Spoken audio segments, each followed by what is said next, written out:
Why do carnivores fail? You've probably heard about the carnivore diet and how so many people are saying that it's a miracle cure for every disease, every ailment that you can imagine. I'm also hearing that not many people can follow it, and some people are saying it's not sustainable. You need to eat a balanced diet. Whatever that means, you have to eat from the rainbow, all these different colors. You need carbohydrates. And what about scurvy, high LDL? You're gonna get a heart attack. That's what I hear. That's what people tell me. But what they don't know is that I have healed from nearly 100% of my symptoms of MS, multiple sclerosis, by following a strict carnivore lion diet for the past 14 months. I feel better than I have felt probably since my 30s. Yes, folks, I will be 60 next month, and I am feeling better than I felt when I was 30 years old. Dare I say, like a superhuman, since following the carnivore diet. Yeah. You can believe me or not, but it is what it is. I feel better than I have felt since I was 30 years old by following the carnivore diet. That means only eating fatty red meat, a little bit of chicken, a little bit of fish, and butter, and a little bacon too. We gotta have bacon. Mostly red meat and butter. And I was told, since I was a little girl, stay away from fat, it's gonna kill you. Don't eat a lot of red meat, you're gonna die of a heart attack like your grandparents did. I don't think they were eating fatty red meat. I really don't. They were eating a lot of other stuff that we shall not name, and drinking stuff that I don't drink. I think that's why they died of a heart attack. I could be wrong. I don't know. I don't know everything. But what I do know, that I feel like I have healed the symptoms, nearly 100% of the symptoms that I had from MS since following the carnivore diet, and it started after 3 weeks. I didn't have to wait a long time. I said, I'll follow this thing. I'll do it for 30 days, like they say. Follow it for 30 days and you'll know. And I said, I'll do it because you know what? It's not going to kill me in 30 days. If it kills me, it'll probably be from following it for like a year, right? But 30 days, I could probably get away with it. And I'll have my answer because I was going back and forth. At first I said, carnivore's crazy. This is the most insane thing that I have ever heard. Eat fatty meat and feel better? I don't think so. The more I heard about it, the more I was in. The second stage was the spinning circle. I'm spinning and spinning, like, what is going on here? Some days I was like, well, it sounds like it might work. And then other days like, well, I don't think it's going to work. No, you need vegetables. Yeah, you can't do without most foods. It's not the way I was raised. So I did. I tried it. Took about 3 months. So if you're there, if you're in Carnivore's Crazy, if you're in the spinning circle, and some days you're like, maybe I can do it, maybe I'm not going to do it, spinning back and forth, thinking one day, I'm going to try this thing. And then the next day, no. And the no comes especially when someone makes your favorite food. I know it. I was there. I did the same thing. So when you're ready, you may have to do some planning, right? Because being all by yourself in this thing, food is culture. Food is love. My mother was Sicilian. My grandmother was Sicilian. We had the best family parties. And what I think about now, what I go back to, they're not here with me anymore, I go back to the love.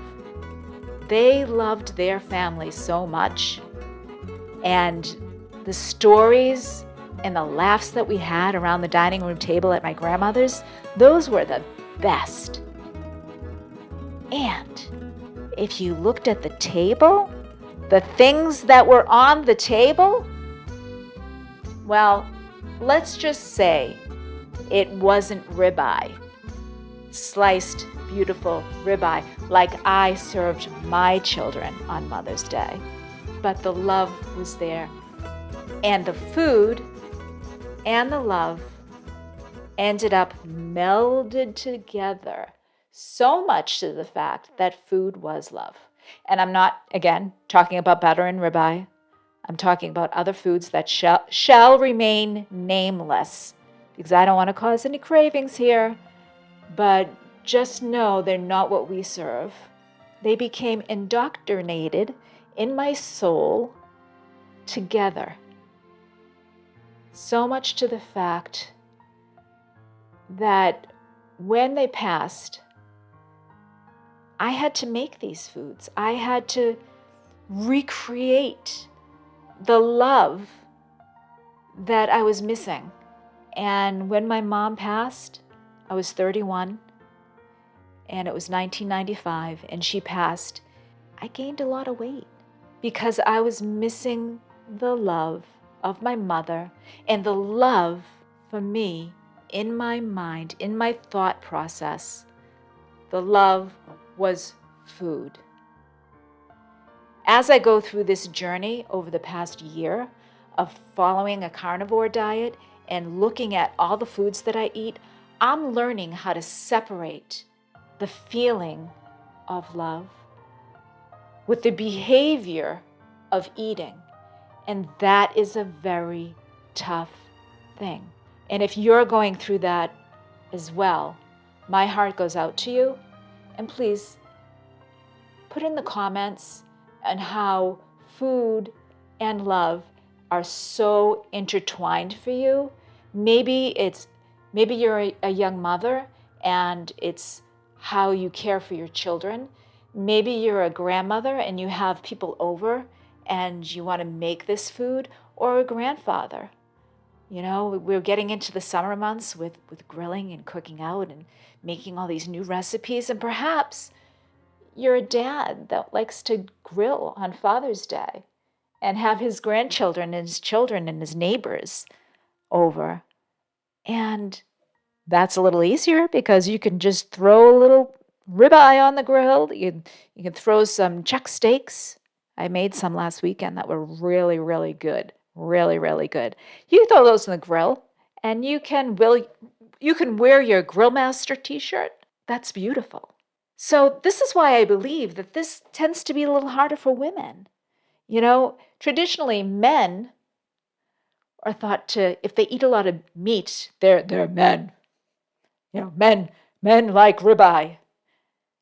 Women, our culture tells us to eat salad, rabbit food, you know, and maybe cheat with a little naughty food. I won't mention it. Whatever your food is that you're not supposed to have. Food being love. Really, folks, let's really think about that. That's what got us sick in the first place. You know, so I have this story. There was this little boy. We'll call him Johnny. He was about 5 years old, and his auntie was watching him. And little guy was running around the driveway and skinned his knee. And he cried, and he cried, and he cried. And his auntie washed it off for him and put a Band-Aid on for him. And he was probably missing his mummy, you know, and then he skinned his knee. And he was having all this emotion. And he wasn't feeling better from the Band-Aid, you know. And his aunt didn't know what to do with him. And she said, Johnny, come here. Auntie cleaned it off for you, but do you want this cookie? And she handed him this little chocolate chip cookie. And he took it, he stopped crying, and he took it, and he put it on his knee. And she just looked at him and said, Johnny, why are you putting that cookie on your knee? I gave it to you to eat. He goes, well, how's that going to help my boo-boo? So I'm telling you this story just to illustrate the point where this little boy had not been indoctrinated into eat a cookie, it'll make you feel better yet. He was just being very literal in that he was like, oh, thank you for the cookie. Let's see if it makes my knee feel better. And his aunt seeing that, I'm sure it gave her a little light bulb moment and what she was doing here to this next generation and indoctrinating him into make sure you eat to feel better. Because that was the message I got for many, many, many years. And it didn't make me feel better. It just made me feel worse. So if you are experiencing some of these thoughts that I'm having, some of these thoughts that invoke feelings that make you think about something in a different way, please let me know. Please let me know in the comments whether you believe food is love, whether you are trying to separate the two. Love is love, and food is nourishment for my body and my brain, because that's the way it should be. And even saying that makes me a little sad, because there is a certain comfort, like a warm hug that you feel when your grandmother or your mother does something for you in the kitchen, makes you something, your favorite things, and it gives you a warm fuzzy feeling, right? So just trying to figure out how to get that. How can you get that? How can you give that to others without using food? That's the big question. How to give love without food. Because my mind, what's happening now is when I have my kids over, my adult children, I don't want to make them that sugary stuff that's bad for you. Because in my mind, I'm thinking, if I make that for them, I'm hurting them. And that's not what I want to do. That's not my job as a mom, to hurt my children.